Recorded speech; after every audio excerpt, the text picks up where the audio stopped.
Hello guys, ब्रह्म गुरुकुल में आप सभी बच्चों का मैं मानवेंद्र सिंह स्वागत करता हूँ। राइट। रेगुलर बेस पे हम जो कि आई दृष्टि है उसको हम पढ़ रहे हैं बहुत अच्छी वे में करंट अफेयर के रूप में। तो हमें एक एक चीज को अच्छी तरीके देखना है। एक क्लास हो चुकी थी, अब दूसरी क्लास लेके आया हूँ। राइट। और यूपी पीसीएस और यूपी आरओ और बीपीएससी के बच्चे इस चीज को बहुत अच्छे वे में पढ़े। और जो कि ये बहुत इंपॉर्टेंट बुक है, और जो एग्जाम में जैसे कि जो क्वेश्चंस आते हैं तो बहुत सारे क्वेश्चंस आते हैं इसके रिगार्डिंग। तो आप सभी बच्चे ये बना के चलें कि 25 से 28 क्वेश्चन, कितने 25 से 28 क्वेश्चन का टारगेट बना के चलें कि इतना क्वेश्चन इसमें आ ही जाएगा आपके एग्जाम में। राइट। तो अभी यूपी पीसीएस का तो आपको पता ही है क्या चल रहा है, सबको पता है, धरना चल रहा है, आंदोलन चल रहा है। सब लोग सहयोग करें बहुत अच्छे वे में और ले चलें इसको, क्योंकि जरूरी है। अगर एक बार रूल बन गया तो सोच लेना कि आप समझो, एक बार रूल अगर आपने बना दिया तो समझो कि ये आपके लिए बहुत दुखदाई होगा। नॉर्मलाइजेशन प्रक्रिया यूपी पीसीएस जैसे एग्जाम के लिए नहीं बनी है। राइट। क्योंकि नहीं हमें पता है कि हम किस चीज, कौन सी चीज हार्ड है, कौन सी चीज सरल है, नहीं आप समझ सकते उस चीज को। राइट। तो आप सभी बच्चे सहयोग करें, जो इलाहाबाद में है वो वहां पे जाके करें, आसपास के एरिया वाले जो दूर है तो वो जरूर ट्वीट से जरूर ट्वीट करें। राइट। हाँ। तो अब हम स्टार्ट करते हैं। राइट। अब स्टार्ट करने जा रहे हैं, जैसे कि अभी तक हमने इतना पढ़ लिया था। राइट। अब इसके बाद हमें पढ़ना है Polaris Dawn mission. Polaris Dawn mission क्या है, इसको समझना। राइट। एक एक पॉइंट अच्छे से लूंगा, कोशिश करूंगा कि आपको बिल्कुल ना छूटे। राइट। देखो, पोलारिस डॉन मिशन है जो कब किया गया, तो सबसे पहली पॉइंट है को 10 सितंबर 2024 को किया गया। ठीक है। तो 10 सितंबर 2024 को नासा के फ्लोरिडा स्थित, कहां से, Kennedy space centre, Kennedy space centre में पोलारिस, हाँ पोलारिस डॉन मिशन का एक प्रक्षेपण सफलतापूर्वक संपन्न किया गया। अब समझना। देखो बच्चों, क्या है ये पोलारिस डॉन मिशन, पहले मैं अपनी भाषा में समझाऊंगा, फिर समझना आप लोग। देखो, पोलारिस डॉन मिशन क्या है, इसको एक अच्छे वे में समझाने की कोशिश करूंगा। देखो, पोलारिस डॉन मिशन से क्या किया गया, तो सबसे पहला पॉइंट है कि इस मिशन वो स्पेस एक्स के फॉल्कन 9, जो फॉल्कन 9 रॉकेट है, देखो बहुत चर्चा में आया है, किसका है, स्पेस एक्स का, द्वारा ड्रैगन अंतरिक्ष यान के माध्यम से प्रक्षेपित किया गया। जो पोलारिस डॉन मिशन है, इस किस मतलब यान से गया है, तो वो है ड्रैगन अंतरिक्ष यान। और कौन सा रॉकेट है, तो फॉल्कन 9 रॉकेट, स्पेस एक्स का जो फॉल्कन 9 रॉकेट है वो लेके गया। ये दो पॉइंट याद रखना। ठीक है। इस मिशन के तहत, ये जो मिशन है, इस मिशन के तहत कितने लोग गए, 4 लोग गए। कितने लोग इस मिशन में गए, तो एक तो गए हैं, इसाक मैन गए हैं। देखो मैं एक बार दिखा देता हूँ कौन कौन 4 लोग गए हैं। हाँ। तो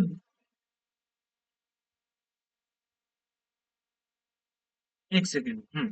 देखो, जेरेड इसाकमैन। ठीक है। कौन कौन गए हैं, जेरेड इसाकमैन गए हैं, स्कॉट पॉटीट गए हैं, सराय गिलिस गए हैं, अन्ना मैनन गए हैं। ये 4 लोग अंतरिक्ष में, मतलब उस मिशन के तहत गए हैं।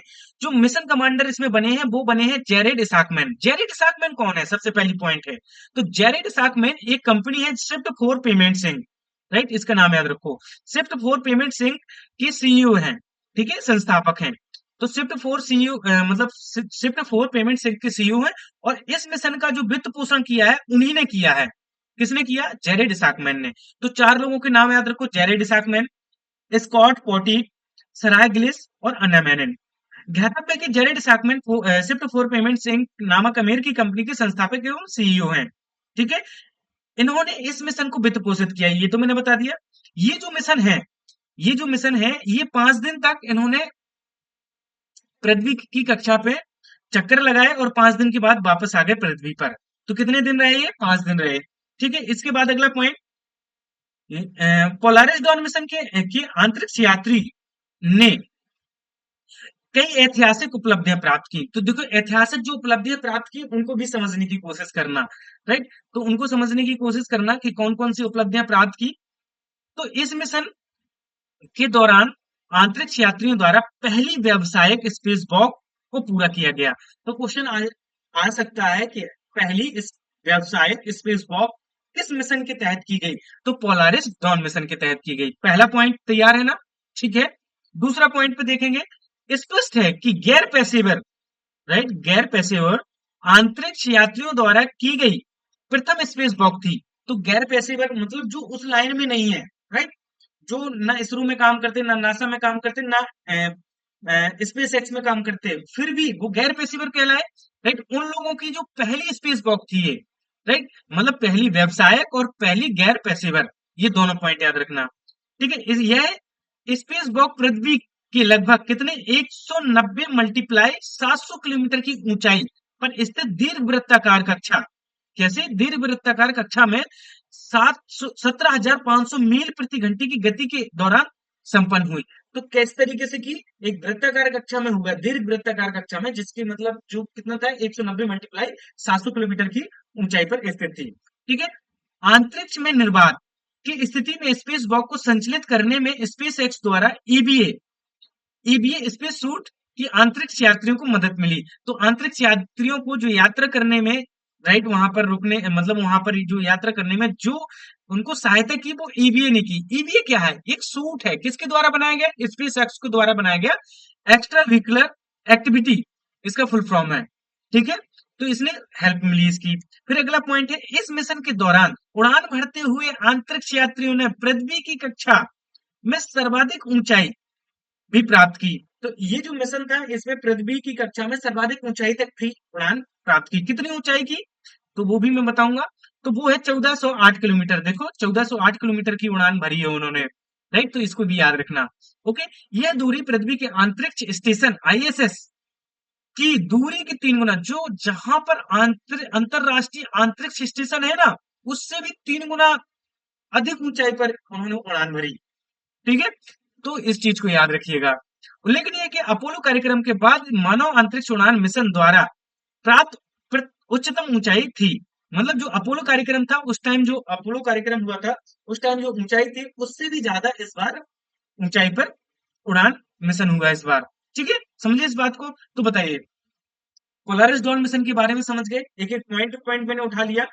अगर नहीं समझ में आया तो आप इसको बैक करके एक बार और समझ लें, बस इतना पढ़ते जाएंगे, आपका पॉइंट टू पॉइंट तैयार होता जाएगा। राइट, अगर आपको लगता है कि स्पीड तेज है तो आप मुझे बता दें, कमेंट जरूर करते हैं। अगर आपको लगता है तो मैं स्पीड स्लो कर लूंगा, लेकिन ज्यादा डाटा होने की वजह से थोड़ा सा मुझे स्पीड भी पकड़नी पड़ती है, क्योंकि मुझे आर्टिकल्स ज्यादा कराने पड़ते हैं।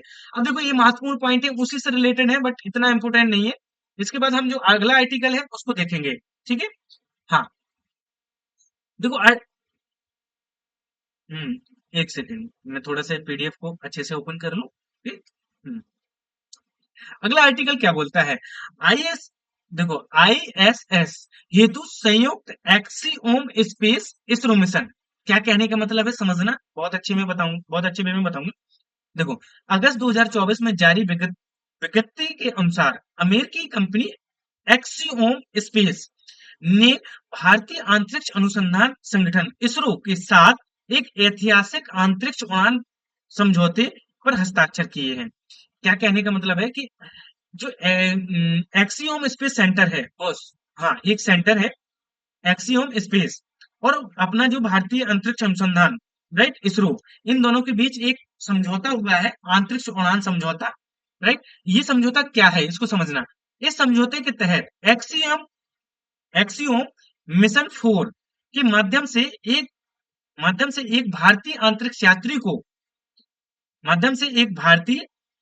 अंतरिक्ष यात्री को अंतरराष्ट्रीय अंतरिक्ष स्टेशन पर भेजा जाएगा। एक राष्ट्रीय mission Iceman board assignment board sorry एक राष्ट्रीय मिशन असाइनमेंट बोर्ड ने इस मिशन के लिए प्राइम और बैकअप मिशन पायलट के रूप में 2 गगन यात्रियों को की सिफारिश की है। राइट, तो कौन कौन वो है, तो देखो, ये है captain Shubhanshu Shukla, group captain Shubhanshu Shukla का नाम आया है, और ग्रुप कैप्टन प्रशांत बालकृष्णन नायर, इन दोनों को बैकअप के रूप में शामिल किया गया है।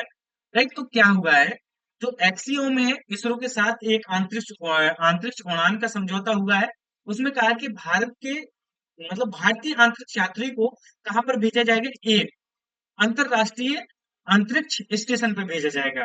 ठीक है, तो इसी वजह से राष्ट्रीय मिशन असाइनमेंट बोर्ड है जो हमारा भारतीय, उन्होंने बैकअप के रूप में 2 मिशन पायलट का नाम दिया है। कौन कौन, शुभांशु शुक्ला और ग्रुप कैप्टन दोनों हैं, और बालकृष्ण नायर, इन दोनों का नाम दिया है। ठीक है, देखो, समझने के लिए थोड़ा समय दिया करो, मैं जब पढ़ा करूं तो थोड़ा मुझे समय दिया करो कि मैं किस तरीके से चीजों को उठाऊं। ओके, इसके बाद अगला पॉइंट, एक बहुपक्षीय चालक 10 संचालन पैनल द्वारा उपर्युक्त दोनों क्रू सदस्यों को अंतरराष्ट्रीय अंतरिक्ष स्टेशन हेतु उड़ान भरने की अंतिम मंजूरी प्रदान की जाएगी।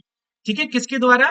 तो ये एक बहुपक्षीय चालक दल संचालन पैनल द्वारा एक चालक दल है उनके द्वारा, ठीक है, बहुपक्षीय चालक दल है, तो उनके द्वारा इनको मतलब बोला जाएगा कि कब तुम्हें उड़ान की मंजूरी दी जाएगी उनके द्वारा। ठीक है, इस प्रस्तावित मिशन के दौरान प्राप्त अनुभव भारतीय मानव अंतरिक्ष कार्यक्रम के लिए लाभकारी सिद्ध होगा।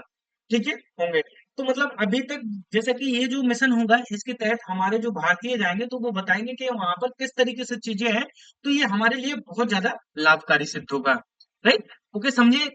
अब इसके बाद कुछ चीजें और समझना, जैसे गगनयान मिशन था, राइट, गगनयान मिशन में कौन कौन गए थे? चार नामित नामित अंतरिक्ष यात्री। फरवरी 2024 में प्रधानमंत्री, ठीक है, नरेंद्र मोदी ने गगनयान मिशन हेतु नामित 4 अंतरिक्ष यात्रियों को एस्ट्रोनॉट विंग्स प्रदान किए थे। कौन से थे वो लोग? गगनयान मिशन हेतु 4 अंतरिक्ष यात्री हैं। कौन कौन? देखो आपको पता है, प्रशांत बालकृष्णन नायर, अजीत कृष्णन और अंगद प्रताप और शुभांशु शुक्ला, ये 4 लोग थे। इनके नाम जरूर याद रखें, किसी भी एग्जाम में पूछे जा सकते हैं 4। राइट, प्रशांत बालकृष्णन नायर, अजीत कृष्णन और अंगद प्रताप और शुभांशु शुक्ला। ठीक है, ओके, तो इतनी चीजें समझ गए। ये गगनयान मिशन के लिए 4 जो अंतरिक्ष यात्री थे नामित किए गए, तो उनके नाम है, और इनको एस्ट्रोनॉट विंग से प्रधानमंत्री नरेंद्र मोदी ने क्या किया था? सम्मानित किया था। इन्हीं में से 2 लोग, कौन कौन 2 लोग? प्रशांत और शुभांशु, प्रशांत बालकृष्ण नायर और शुभांशु शुक्ला, ये क्या करेंगे? ये जो आने वाला मिशन है, जो एक्सियोम के साथ मिशन हो रहा है कि अंतरराष्ट्रीय स्पेस मिशन में जाना है, राइट, सॉरी, ये दोनों, एक ये और एक लास्ट वाले, ये दो लोग क्या है? एक्सियोम के साथ इसरो ने जो मतलब अंतरिक्ष में जाने के लिए व्यक्तियों को नाम दिए हैं, राइट, तो ये दोनों लोग होंगे। ठीक है, कौन कौन? प्रशांत बालकृष्ण नायर और शुभांशु शुक्ला। ठीक है, इसके बाद चलेंगे अगले पॉइंट की ओर। अगला क्या है? मिशन रहूमी। देखो, मिशन रहूमी क्या है, समझना बहुत अच्छे में। देखो, मिशन रहूमी क्या है? 24 अगस्त 2024 को भारत द्वारा विश्व में पहली बार एक पुनर्प्रयोज हाइब्रिड रॉकेट, राइट, का एक मोबाइल लॉन्चर, हाँ, का एक मोबाइल लॉन्चर द्वारा प्रक्षेपण किया गया। देखो, मिशन रहूमी क्या है कि 24 अगस्त 2024 को भारत द्वारा विश्व की पहली बार पुनर्प्रयोजित हाइब्रिड रॉकेट, ये पॉइंट याद रखने के वाला है कि पहली बार मिशन रहूमी का नाम है पुनर्प्रयोजित हाइब्रिड रॉकेट का एक मोबाइल लॉन्चर द्वारा प्रक्षेपण किया गया। इस मिशन को मिशन रहूमी का नाम दिया गया। ठीक है, इस मिशन को क्या नाम दिया गया? मिशन रहूमी का नाम दिया गया। इस मिशन को तमिलनाडु के एक तटीय गांव थुरु थिरुविंथथाई, क्या नाम है? तमिलनाडु का एक तटीय गांव है थिरुविंथथाई से लॉन्च किया गया। ये मिशन का कहां से लॉन्च किया गया? तो तमिलनाडु का एक तटीय गांव है जिसका नाम है थिरुविंथथाई से लॉन्च किया गया। इस मिशन का नाम क्या है? रहूमी है। ये किस तरीके का मिशन है? तो ये पुनर्प्रयोजित हाइब्रिड रॉकेट मिशन है। और ये किससे लॉन्च किया गया? तो ये मोबाइल लॉन्चर द्वारा लॉन्च किया गया है। ये पहली बार विश्व में पहली बार मोबाइल लॉन्चर द्वारा प्रक्षेपण किया गया इसका। ठीक है, तो ये 3 पॉइंट याद रखिएगा। इस मिशन के तहत रहूमी फर्स्ट नामक एक पुनर्प्रयोजित हाइब्रिड रॉकेट को उपकक्षीय प्रक्षेपक पथ, हाँ, प्रक्षेप पथ पर प्रक्षेपित किया गया। इस मिशन के तहत रहूमी रहूमी फर्स्ट रॉकेट 3 क्यूब उपग्रह को 50 पीको उपग्रह के मध्य समुद्र स्तर से अधिकतम ऊंचाई तक लेकर गया। मतलब क्या है? कहने का मतलब है कि ये जो मिशन है रहूमी फर्स्ट, ये क्या किया? 3 क्यूब उपग्रह हैं, उनको 50 पीको उपग्रह के माध्यम को मध्य समुद्र स्तर से 50 पीको उपग्रह को, देखो क्या कहने का मतलब है, समझना दोनों इस पॉइंट को बहुत अच्छे से समझना मैं क्या कह रहा हूं। देखो, इस मिशन के तहत Rhumi first rocket Rhumi first rocket 3 cube उपग्रहों और 50 पीको उपग्रहों, मतलब 3 क्यूब उपग्रहों और 50 पीको उपग्रहों को समुद्र के मध्य स्तर से अधिकतम ऊंचाई तक लेकर गया रहूमी फर्स्ट। ठीक है, याद रखना। इसके बाद यह उपग्रह वैश्विक तापन और जलवायु परिवर्तन पर अनुसंधान संचालित करने के उद्देश्य से डाटा एकत्रित करेंगे। इसका काम क्या है इस उपग्रहों का, जो ये उपग्रह गए तो ये क्या करेंगे, ग्लोबल वार्मिंग को का डाटा करेंगे इकट्ठा, जो जलवायु परिवर्तन हो रहा इन सारी चीजों को देखेंगे। तो याद रखना कि ये जो उपग्रह है वैश्विक जो तापमान ग्लोबल वार्मिंग वार्मिंग हो रही और वैश्विक तापमान उन सारी चीजों को देखेंगे। ठीक है, एक सेकंड रुकिएगा, सॉरी। हाँ, तो ये सारी चीजें। इसके बाद इसका अगला पॉइंट देखेंगे। हाँ, उल्लेखनीय है कि रहुमी फर्स्ट रॉकेट एक जेनरिक ईंधन आधारित हाइब्रिड मोटर और विद्युत चलित पैराशूट से सुसज्जित है। राइट, कैसा रहुमी फर्स्ट कैसा है रॉकेट है, तो ये जेनरिक ईंधन कैसा है, जेनरिक ईंधन आधारित है। ठीक है, हाइब्रिड मोटर है और विद्युत से चलित पैराशूट है इसमें। ठीक है, तो ये सारी चीजें याद रखना, जेनरिक ईंधन, हाइब्रिड मोटर और विद्युत चलित पैराशूट है इसमें। ठीक है, और इसके पॉइंटों को और देखेंगे। जो रहुमी फर्स्ट, ठीक है, रहुमी फर्स्ट एक पर्यावरण अनुकूल रॉकेट है। कैसा रॉकेट है, एक पर्यावरण अनुकूल रॉकेट है। और जो टीएनटी गैसें होती हैं, कौन सी टीएनटी गैसें हैं, वो भी मतलब उनसे भी मुक्त है। ठीक है, याद रखना, तो टीएनटी गैसों से भी मुक्त है। ठीक है, उल्लेखनीय कि रहुमी रॉकेट के तरल और ठोस ईंधन प्रणोदक प्रणाली दोनों का प्रयोग किया गया। राइट, रहुमी फर्स्ट रॉकेट में तरल और ठोस ईंधन प्रणोदक प्रणाली दोनों का प्रयोग किया गया। कैसा, ठोस का भी, ठोस ईंधन का और तरल ईंधन दोनों तरीके के ईंधनों का इसमें प्रयोग किया गया। ज्ञातव्य कि रहुमी को मालय स्वामी हाँ, अन्नादुरई, याद रखना इनका नाम बहुत इंपॉर्टेंट है। मालय स्वामी अन्नादुरई कि इनके मार्गदर्शन में इसको लॉन्च किया गया। ये कौन है, मालय स्वामी अन्नादुरई। हाँ, अन्नादुरई कौन है, ये द मून ऑफ इंडिया की उपाधि से मतलब सम्मानित है। कौन से, the moon man of India की उपाधि इनको मिली है। और ये क्या है, ये पूर्व निदेशक रहे हैं किसके, यूआरएससी के। यूआरएससी क्या है, जानते हो यूआरएससी, तो यूआरएससी, हाँ, तो ये क्या है कि ये यू आर, सॉरी एक सेकेंड रुकना। हाँ, the the man the moon man of India से इनको क्या है, सम्मानित किया गया। ठीक है, और ये यूआरएससी के क्या है, पूर्व निदेशक रहे हैं। बेंगलोर में है यूआरएससी। ये क्या है, ये एक संस्थान है, इसी से रिलेटेड, स्पेस से रिलेटेड, उसके पूर्व निदेशक रहे हैं। ठीक है, इसके बाद अगला पॉइंट देखेंगे। मिशन रहुमी, मिशन रहुमी के मिशन निदेशक, जो मिशन निदेशक रहे हैं वो कौन रहे हैं, तो आनंद मेघालिंगम, जो कि इस मिशन के निदेशक बने हैं। ठीक है, याद रखना। उल्लेखनीय है कि Chennai Tamil Nadu space zone India ने मार्टिन ग्रुप के सहयोग से रहुमी फर्स्ट रॉकेट का विकास किया था। तो किसके द्वारा विकास किया गया, तो मार्टिन ग्रुप के सहयोग से इसका क्या किया गया, इस रहुमी फर्स्ट का विकास किया गया। उल्लेखनीय कि फरवरी 2023 में स्पेस जोन इंडिया ने निजी क्षेत्र द्वारा विकसित भारत की प्रथम हाइब्रिड साउंडिंग रॉकेट को लॉन्च कर ऐतिहासिक उपलब्धि हासिल की। ठीक है, इस रॉकेट को तमिलनाडु के इस रॉकेट को तमिलनाडु के चेंगलपट्टू जिले में स्थित पट्टीपुलम गांव से लॉन्च किया गया। इस रॉकेट को doctor APJ Abdul Kalam satellite launch vehicle 2023 mission के तहत लॉन्च किया गया।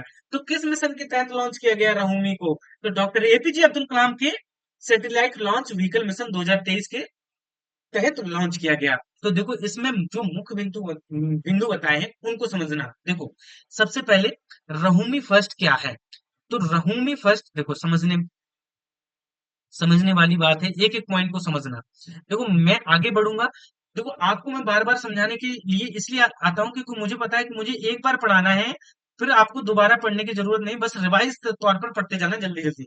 रहुमी फर्स्ट क्या है, ये विश्व की पहली बार एक पुनर्प्रयोजित हाइब्रिड रॉकेट जो कि एक मोबाइल लॉन्चर द्वारा प्रक्षेपण किया गया।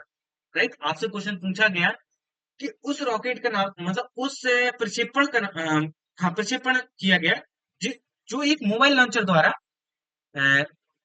लॉन्च किया गया। तो रहुमी फर्स्ट ये कौन सा मिशन है, सॉरी क्वेश्चन कैसे बन सकता है कि वो कौन सा मिशन है जो एक मोबाइल लॉन्चर द्वारा प्रक्षेपण किया गया पहली बार। तो उसका नाम बता सकते हैं मिशन रघुमी। Very good. पहला क्वेश्चन, ये कहाँ किया गया? तो तमिलनाडु के तटीय गांव है थिरुविंथाई, वहां से इसको लॉन्च किया गया। किस लिए लॉन्च किया गया? तो ये क्या करेगा, ये समुद्र के मध्य स्तर से जाकर 3 क्यूब और 50 पीको, देखो मैंने बताया था पीको उपग्रह, 3 क्यूब उपग्रह और 50 पीको उपग्रह को ले जाएगा। और जो उपग्रह है वो क्या जानकारी इकट्ठा करेंगे? तो वो ग्लोबल वार्मिंग, जलवायु परिवर्तन से रिलेटेड जानकारी उपलब्ध करेंगे। समझे कि नहीं समझे? हाँ, इसके बाद ये सारी चीजें हैं। इस मिशन को वित्त पोष मतलब इस मिशन को मतलब किसके मार्गदर्शन से लॉन्च किया गया? तो इस मिशन को जो लॉन्च किया गया वो है मायल स्वामी अन्ना अन्नादुरई। याद रखना, मायल स्वामी अन्नादुरई, सॉरी मायल स्वामी अन्नादुरई। ये जो मिशन है, मायल स्वामी अन्नादुरई कौन है? तो मायल स्वामी अन्नादुरई है जो, इन्हें एक उपाधि मिली थी जिसका नाम है the moon man of India, right. और ये पूर्व निदेशक रहे हैं यूआरएससी के। किसके पूर्व निदेशक रहे हैं? यूआरएससी के, याद रखना। ये जो मिशन है ये इस तरीके का मिशन है, इससे टीएनटी गैसें नहीं निकलेंगी, राइट, मुक्त रहेगा उनसे, और पर्यावरण अनुकूल रहेगा। ठीक है, ये पॉइंट भी याद रखना। इस मिशन के जो निदेशक हैं उनका और नाम याद रखना, आनंद मेगालिगम। बस याद रखना है, डॉक्टर आनंद मेगालिगम।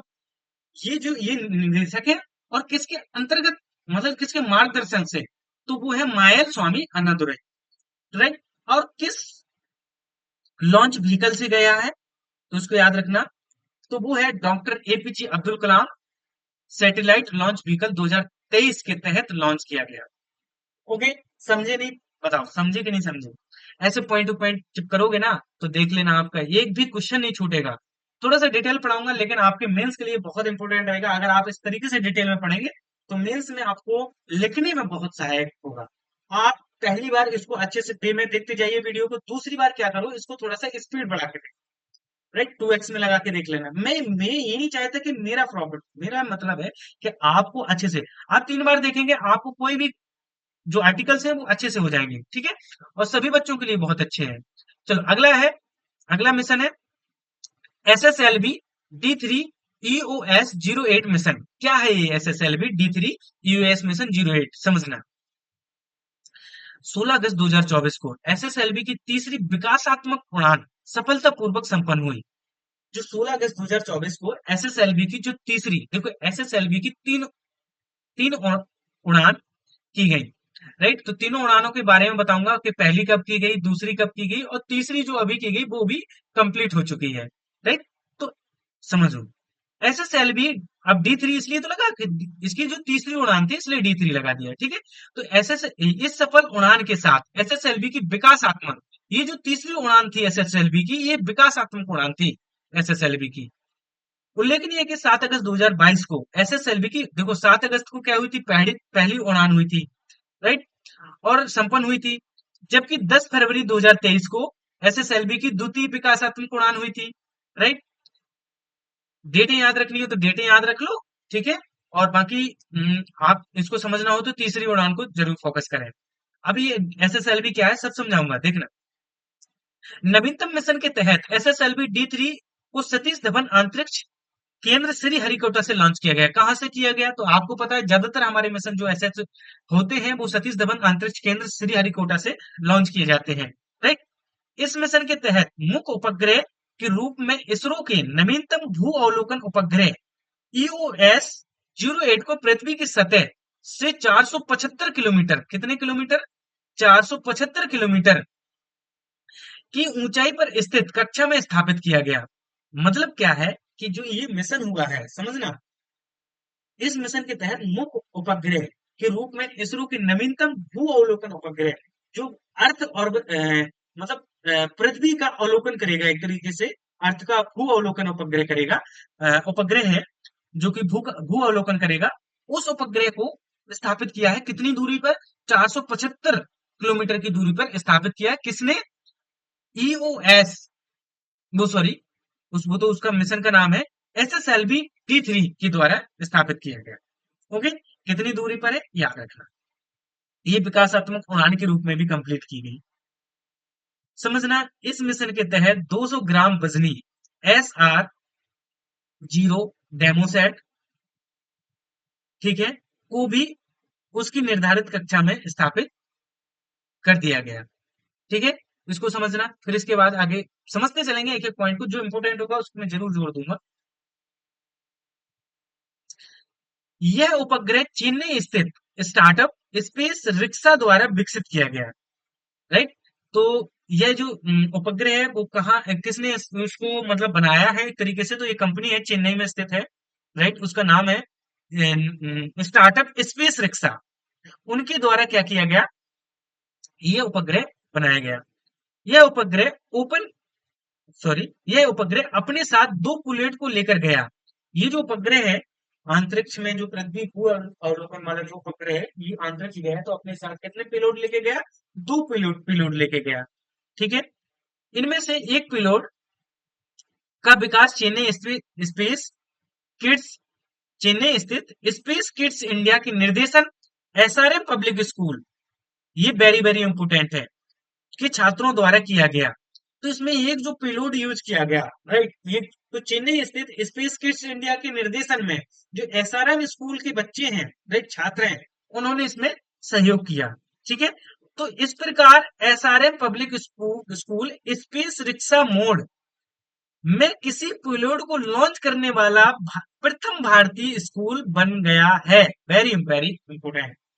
तो एसआरएम स्कूल क्या है, ये पहला स्कूल है जो स्पेस रिक्शा मोड में किसी पेलोड को लॉन्च करने वाला पहला स्कूल बन गया है। वहां के बच्चों ने बहुत अच्छा कारनामा किया है। ठीक है, तो इतना देख के इसके बाद चले आगे। एक सेकेंड, अगला पेज में खोल लेता हूँ।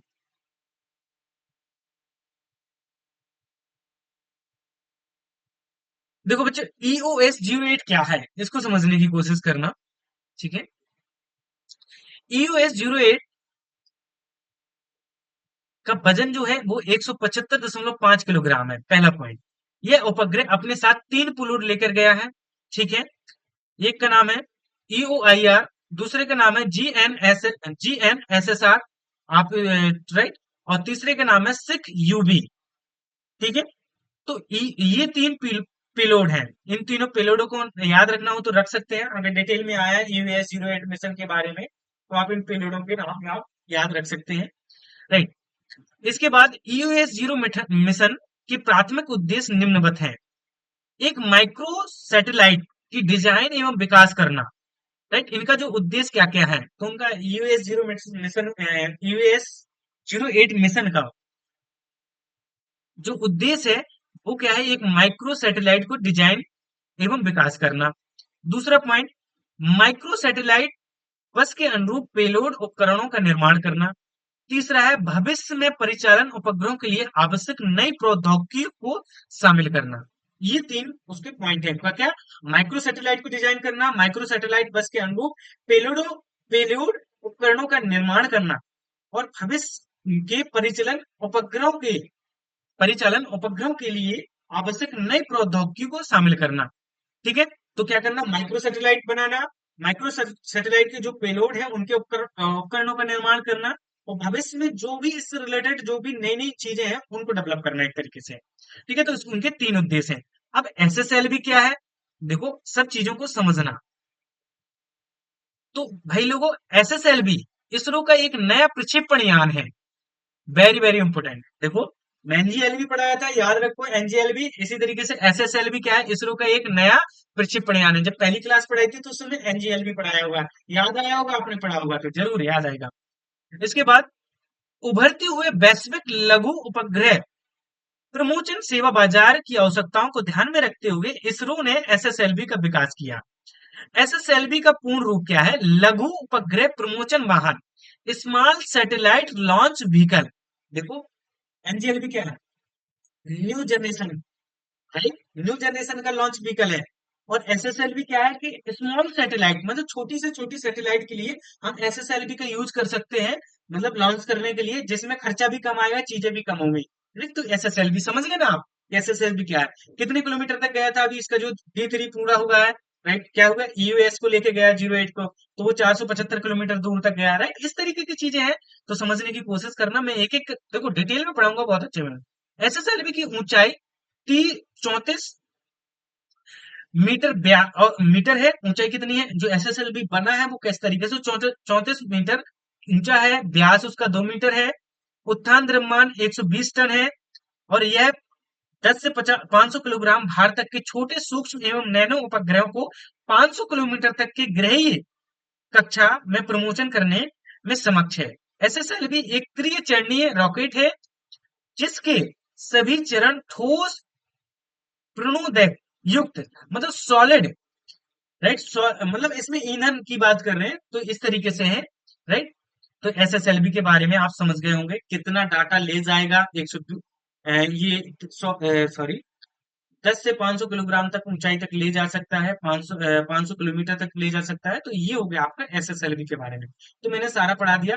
जो अगला टॉपिक है, मैं अगली क्लास में पढ़ेंगे पुष्पक, जो इसरो का पुनर्प्रयोजक प्रक्षेपण यान है, उसको अगली क्लास में पढ़ेंगे बहुत अच्छी वे में। बताइए समझ में आई क्लास के नहीं? मैंने बहुत डिटेल में पढ़ाया, एक एक चीज को पढ़ाया।